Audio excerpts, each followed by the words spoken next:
Hello everyone! Ayan, kumusta po sa inyong lahat? So for today's video, ay tara at samahan niyo pa magluto nitong ating ulam.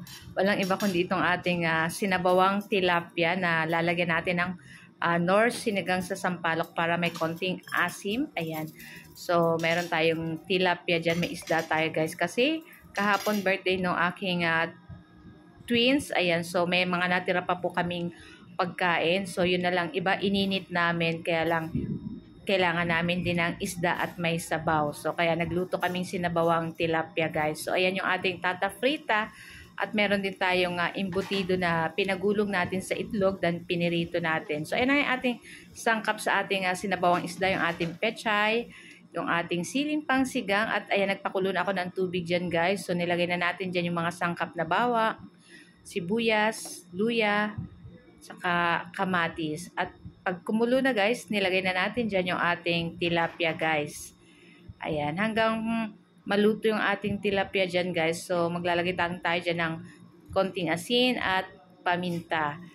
At ayan na yung ating paminta, wala akong durog guys. So naano natin is yung medyo parang pig crack lang na paminta.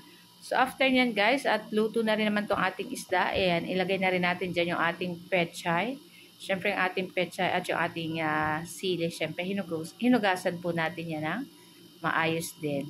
So, yun nga, so after ilang minuto, guys, ay luto na rin yan. So, maglalagay na tayo ng ating nor sinigang sa sampalok para may konting asim itong ating sinabawang isda. So, ayan na nga, at naprito na rin natin dyan yung ating embutido, guys. So, kahapon handa rin namin yan sa birthday ni Kambal. Ayan, so, inano lang natin sa itlog and then pinirito natin. So, after ito naman tata frita guys, ayan, ininit lang natin yan.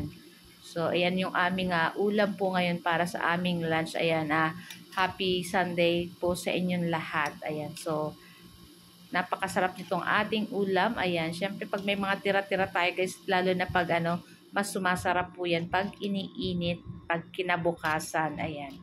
So na nga, at ready na rin po kami kumain ng ating lunch. At ayan na nga, at ready na po yung ating tata frita. Ayan, ako napakasarap nito guys.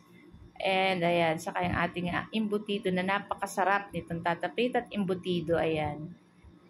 Tapos ayan na, at sandokin na rin natin dyan yung ating sinabawang isdang tilapia na nilagyan natin ng pechay na maasim-asim ng konti yung ating sabaw. Ayan. Medyo matabang lang po ito. So, mag-ano na lang tayo ng sausawan na patis na may kalamansi. Ayan, napakasarap po nito. So, yan na nga guys. So, tara na at samahan niyo rin po kaming kumain ng aming lunch. Ayan, na-miss ko po kayong lahat. Maraming salamat po sa mga nakipag-engage sa akin kahit medyo busy po tayo. Ayan, maraming salamat po sa mga walang sawang nagsusuporta po sa Ma'am She and Three Sons. Ayan, God bless you all po. So, tara na guys, at samahan nyo na po kaming kumain itong ating lunch na napakasarap. Ayan. So, for today's video, itong ating sinabawang tilapia na inasima natin ng konti lang naman. At ayan, syempre, hindi mawawala yung ating kanin. So, ayan, at ready na rin po kaming kumain guys. So, ayan. So, guys, thank you for watching and see our next video again. So, tara na guys, at samahan nyo na po kaming kumain itong ating napakasarap na ulam ngayong pananghalian. So, kayo po ba guys, ano po ang inyong lunch? Ayan, share nyo naman. So guys, thank you for watching. Ayan, see you next video. Huwag nyo po sana kalimutan mag-like, mag-comment, at pa-share po ng ating video. Thank you for watching. Ciao! Sarap!